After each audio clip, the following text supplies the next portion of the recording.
شكرا ليك. ايوه انت، شكرا على الدعم الرهيب اللي في الفيديو الاخير، وكمان تعليقاتكم الجميلة يا اخي، شكرا.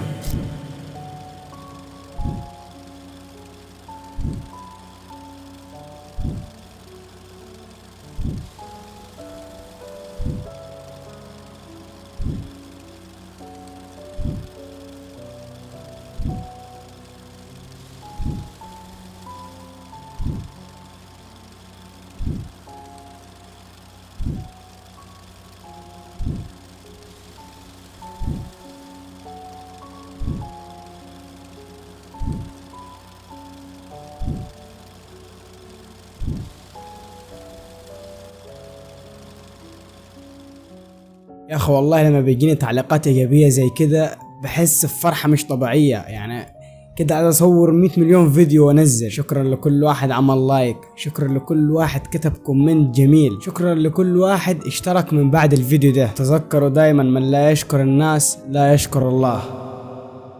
وبسم الله الرحمن الرحيم، خليني اقول لكم على اهدافي اللي عايز احققها في اليوتيوب. شوفوا، اولا حبدا من اقل حاجه لاكبر حاجه، تمام؟ اول هدف عاوز اوصله واللي هو 1000 مشترك، ثاني هدف واللي هو 10000 مشترك، ثالث هدف والاخير واللي انا اصلا نفسي كده، نفسي وما تخيلش ان انا هحققه، بقول مستحيل، واللي هو 100,000 مشترك. بس مفيش حاجة مستحيلة، مش عارف حوصلها امتى بصراحة، بس انا واثق في الله ثم فيكم ان انا حقدر اوصلها. هل بعد سنة، سنتين، 3؟ الله اعلم. الفيديو ده حرجع اشوفه بعد ما اكون وصلت للرقم الكبير والضخم ده. يا اخي تخيل يكون عندي 100,000 والدرع وكده، ديم والله.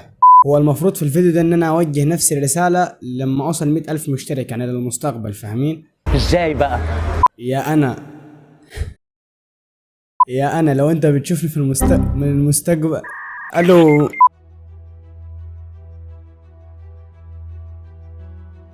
يا انا لو انت بتشوفني من المستقبل، حابب اقول لك استمر. انت دلوقتي وصلت 100,000، جبت الدرع الفضي، مش كفاية، كمل، اوصل نص مليون ومليون الدرع الذهبي، لا مليون وبس، 10 مليون، 100 مليون. لا شكلي زودتها وكلبو. دلوقتي انا جاي اقول لكم على حاجة. انا حاليا املك اغلى سيت اب في العالم. اقول لكم ازاي. انا اقدر اتنقل في اي مكان في العالم، يعني مثلا دلوقتي هروح على جزر دلوقتي هروح على جزر المالديف. اديتور سبحانه. خلاص دلوقتي عايزين نروح مثلا مش عارف، ودينا اي مكان. لا رجعنا السيت اب تاني. شفتوا يا جماعة، ده الدليل ان انا املك اغلى سيت اب في العالم. انا بصور دلوقتي جانا تعليق من شخص اسمه توبز نسخة جولي شيك، بيقول لي انا جاي من المستقبل وحاب اقول لك انك لك مستقبل كبير في اليوتيوب يا بطل، وحط موجي فاير. اخي ابلع قلب وتثبيت كمان. وبس يا جماعة، عارف ان الفيديو ده قصير وكان فيديو شكر، وفي نفس الوقت كان فيديو كده علشان احمس نفسي ان انا استمر وما اقطعش، اوصل لاهدافنا مع بعض. بس اشوفكم على خير في فيديو جديد ان شاء الله. بيس اوت. في هذه اللحظة أدرك أبو حمدان إن جاء بالعيد.